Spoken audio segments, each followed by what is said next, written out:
এখানে হ্যাঁ। তোমার নাম? আমার নাম হচ্ছে উমারক্ষী, পরাশর গোত্র। গোত্র। উমারক্ষী। কোথা থেকে আসছো তোমরা? আমরা বেলুর মঠের ওখান দিয়ে। আচ্ছা, আজকে তোমরা মায়ের জন্য কি উপহার এনেছো নিজের হাতে খুলে দেখাও। এই যে মায়ের নাককে আর আংটি মায়ের, এই যে এগুলো কোন ধাতুর আছে?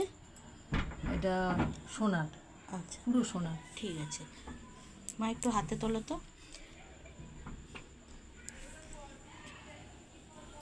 কি কারণে তোমরা এটা মাকে দিচ্ছ জানতে পারি? আমি মায়েরকে আইবুড়ো কাল দিয়ে মানে ওনাকে পুজো করতাম। আচ্ছা। আমি বলতাম মা আমার ছেলে হবে, ওই মাই ডাক শুনেছে ছেলে হয়েছে। আচ্ছা। আমি বলেছি মা আমার মেয়ে হবে, আমার মেয়ে হয়েছে।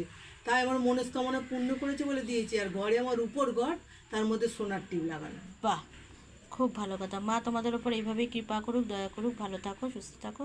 এই যে ভিডিওটা নিলাম আমরা, এটার মধ্যে তোমার কোনো মানে কোনো অসুবিধা নেই তো? না না না, ঠিক আছে, তুমি যেরকম চেয়েছো যে আমরা মুখ দেখাতে ইচ্ছুক নই, সেভাবেই আমরা কাজটা করেছি। তো তুমি স্বইচ্ছায় মাকে এই গয়নাটা দিলে, ঠিক আছে। তুমি কি ধামের বিষয়ে কিছু জানাতে চাও? কোনো ভক্তদের উদ্দেশ্যে কোনো কিছু বলতে চাও?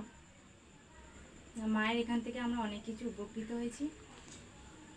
মা আমাদের অনেক সাহায্য করেছেন, অনেক কিছু যেন আমরা আরো উপকৃত পাই, যেন সবসময় এখানে আসতে পারি। ঠিক আছে। দেখে সবাই যেন এসে সবাই উপকৃত হয়।